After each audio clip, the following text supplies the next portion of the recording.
Hi, my name is Marco Palazzo. I'm a journalist based in Argentina, and welcome to the Argentinian edition of the Liberty International Digital Nomads Series.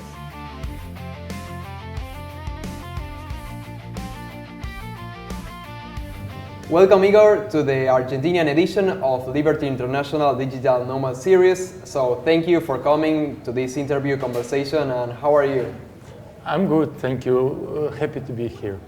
Thank you for coming again. And first of all, tell us a little bit about your time growing up. Your childhood, when you were a teenager, and if you were interested in traveling outside from your country. You were from Ukraine. Yes, from Ukraine, from Kiev. And I always dreamt about going somewhere in more developed countries. Like I was dreaming about going to Canada. I always enjoyed geography classes because I was learning about other countries, where they, and and I was dreaming about that. So you were interested in traveling to another countries, Canada, Europe, but you were from Europe, but. Yes, I was imagining if someday I will be living there or there, but then but it was not easy to find to go there because I was required to get visa.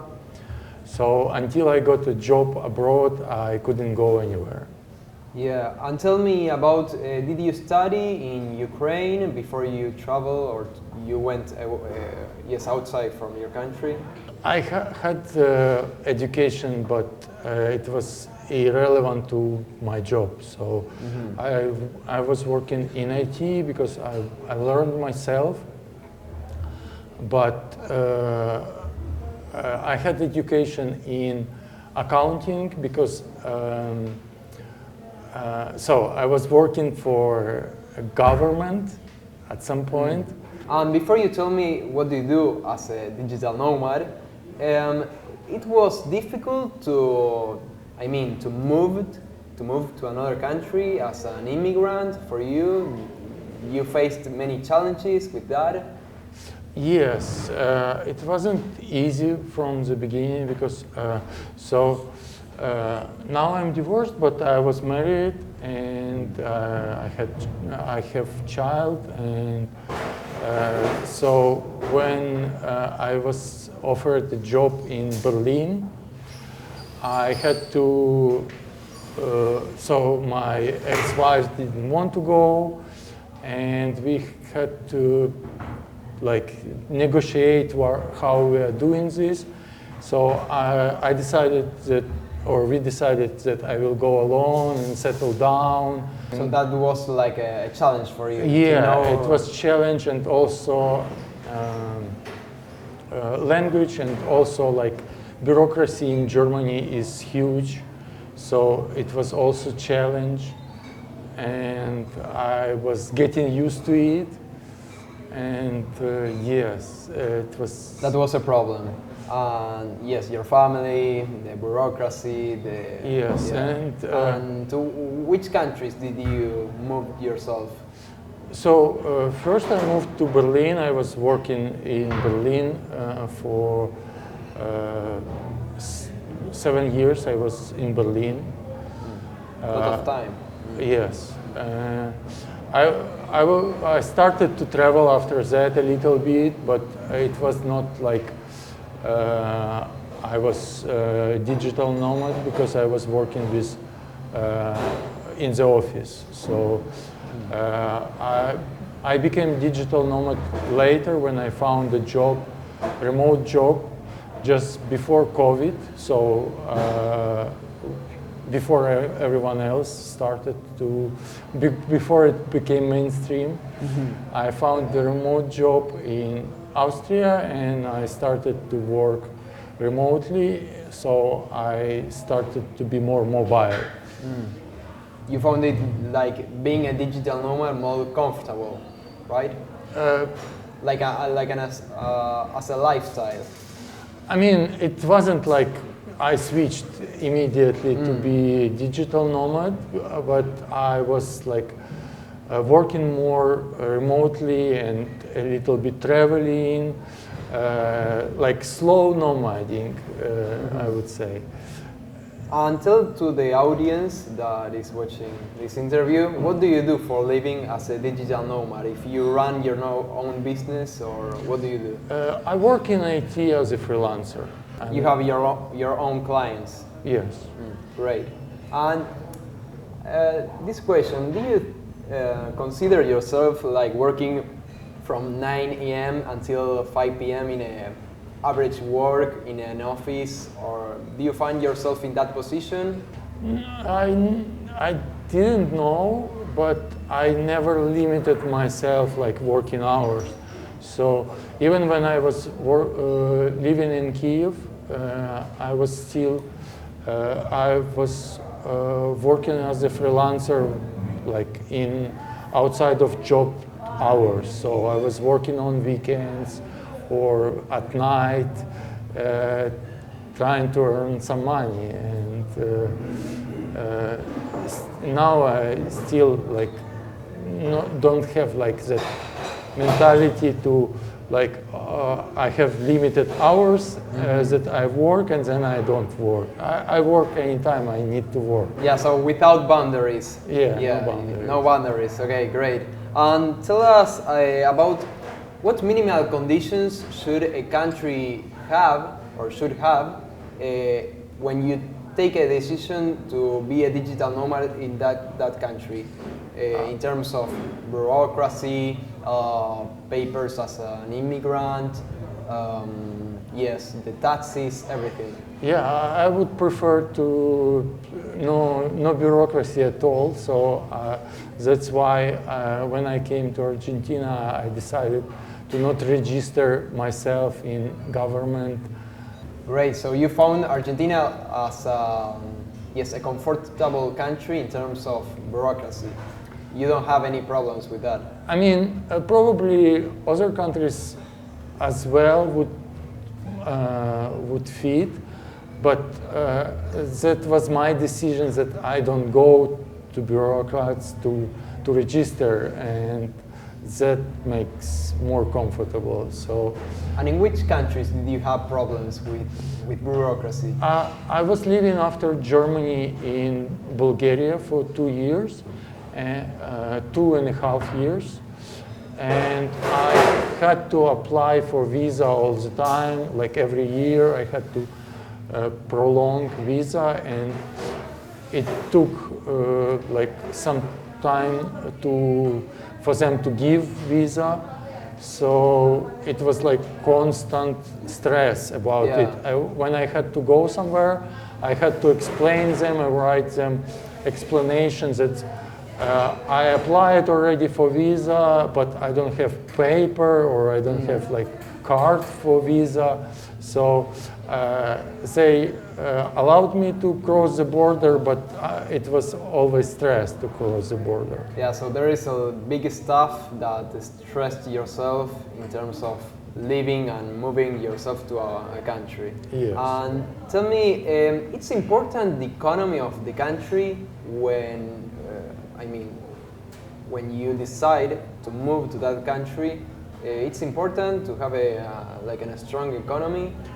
I don't consider like country has economy. I think people have economies, their own economies, and individuals. Yeah, individuals. Yes, and if I earn enough, then I can be fine in any country, and like. It doesn't matter what economy situation in the country. So if you go to as a digital nomad to a poor country, you're not going to have any problem. No, I don't think it's a problem. I mean, of course, there are more services available in Germany than here, but. If I remember like bureaucracy and how I have to deal with it in Germany, I don't want that services Yeah, yeah. And tell me about bureaucracy. What problems, specific problems, did you face in those countries? I mean, in Germany, you cannot find a place to live without bureaucrats allowing you, like. They have like a housing deficit. You couldn't find any place to live, or it's difficult. Yeah, I mean, you find the place, and they require like paper from the bank, and bank requires like also paper from your job that you are receiving salary, and all the papers that involve registration and yeah, so many requirements that you have to fill. Yes, and so you cannot just come there and leave. You have to like go to bureaucrats and get permission from them and register and tell them how much money you earn and what you do with your money and stuff like this. What motivates you to be a digital nomad? You are an IT technician or freelance, you told me? I always wanted to be free, to go where I want to go. And tell me, do you have any philosophy in common with many other digital nomads? Or there is something behind that, this community, this hub? Once I started to live in another country after Ukraine, I started to understand more about issues with how much issues state creates for people. Like the state create issues to the people? Yes. Which issues? People don't need to be watched where they live or how they earn money. They just can live and earn money by themselves, and they don't need to be watched. And the government creates those issues for them, bureaucracy, papers, passports. Nobody needs that. And why do you think that the state controls people, over control? Do you think that they are like controlling without needs, without motives? I mean, why the people is not free as you, as a digital nomad? I would say state is a set of tools to control people. Yeah. And do you consider yourself that you have more freedom than the average people, the average workers, as a digital nomad, I mean? I would say I realize that I have freedom because a lot of people just agree with that control, they accept it, and they don't have freedom just because they don't realize that they don't need to be controlled. Great, so there is when you are telling me these things, I'm thinking about, there is a libertarian thinker, a very popular one, Hayek, that he believes in the spontaneous order, And when you tell me that, hey, I don't need to stay with this, with that, do you agree with this vision, with this view of, hey, I believe in the spontaneous order? I'm helping other people to realize that spontaneous order that I can observe and that is created by itself. Yeah, so you as a digital nomad, you don't need like a welfare state that gives you services, food, housing. People cannot survive if they don't work, if they don't earn for themselves. So they have to work and earn, and if they don't, it means that they're living on expense of somebody else. Yeah. And why did you choose Argentina to move and stay here? I didn't decide to stay at the beginning. So my plan was to travel around Latin America. So I just decided to start with Argentina. I had some friends in Argentina, so I asked, like, is Buenos Aires a good city? And they said, Buenos Aires is the Paris of Latin America. So That's true. Yeah, No. So I decided to go to Argentina for 3 months and then travel around in Latin America between different countries here. But then I met a girlfriend and I decided to stay. And tell me, what challenges did you face since you came to Argentina?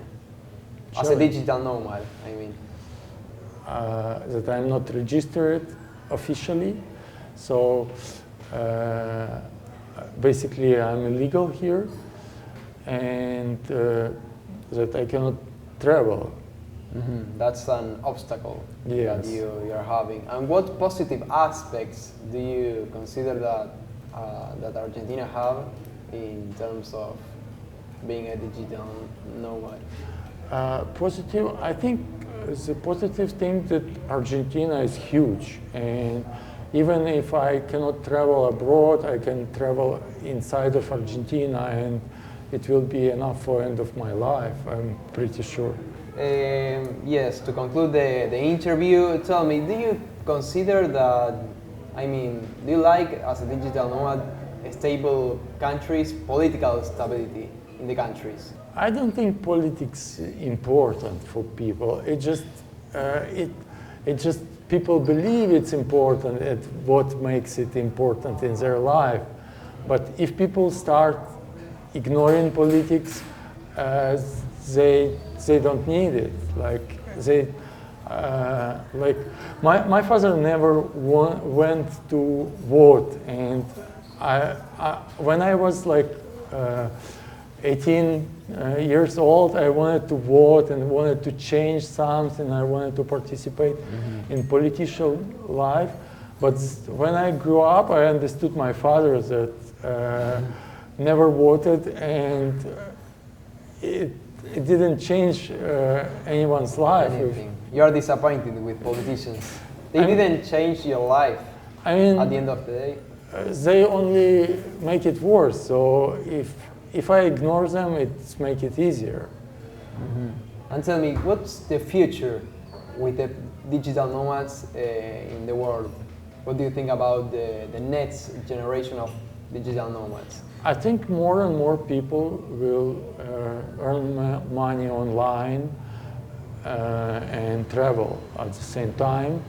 And even people who don't earn money online will start traveling because they don't have to report to the government about their earning, and doing nomading even if they earn offline money.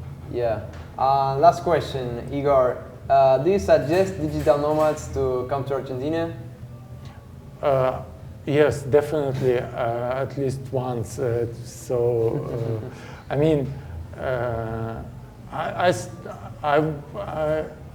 I suggest to travel as much as they can, and Argentina is must do. Okay, thank you, Igor. We have Igor, the Ukrainian, living as a digital nomad here in Argentina at this series of Liberty International. Thank you very much. Thank you.